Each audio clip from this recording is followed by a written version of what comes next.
Setelah membuktikan bahwa pencipta itu benar-benar ada, lalu pertanyaan berikutnya adalah, siapa pencipta itu?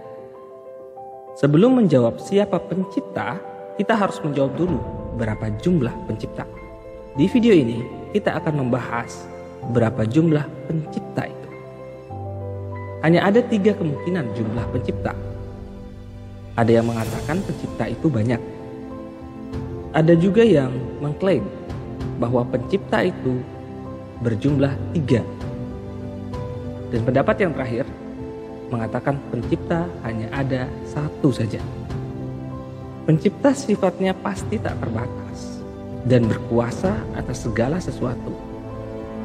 Dia tidak seperti makhluk ciptaannya yang terbatas dan tergantung pada yang lain. Jika pencipta itu terbatas dan tergantung pada yang lain, dia pasti bukan pencipta. Sekarang kita bahas kemungkinan yang pertama, yakni pencipta itu ada banyak, atau Tuhan itu banyak jumlahnya.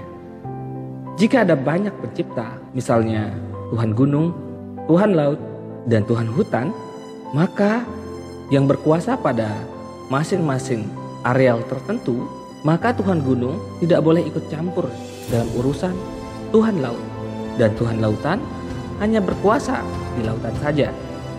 Sedangkan Tuhan hutan tidak berhak mencampuri urusan Tuhan di gunung. Itu berarti masing-masing Tuhan ini sifatnya terbatas. Masing-masing punya tugas tertentu, menyebabkan kekuasaan mereka dibatasi oleh kewenangan Tuhan yang lain.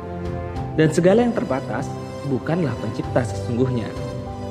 Maka bisa disimpulkan bahwa kemungkinan pertama pasti salah. Kita bahas kemungkinan yang kedua. Pencipta itu ada 3 jumlahnya. Ada 3 pribadi. Misalnya ada Tuhan kakek, Tuhan nenek, dan Tuhan cucu. Karena jumlahnya 3, maka kekuasaan penciptaan juga dibagi menjadi 3. Misalnya Tuhan nenek ingin membuat roti, maka harus izin dulu kepada Tuhan kakek dan tanya apakah Tuhan cucu suka atau tidak.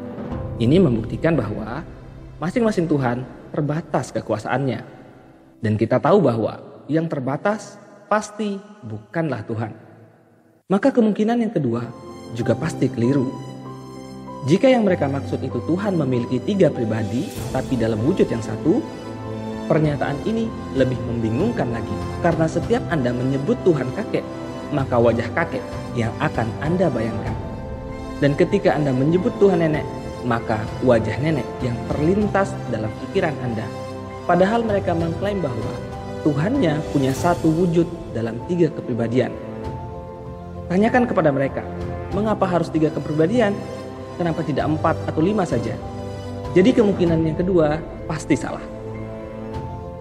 Hanya tinggal kemungkinan yang ketiga, yaitu pencipta pastilah tunggal, esa jumlahnya. Karena hanya dia satu-satunya pencipta, maka kekuasaannya tidak terbatas.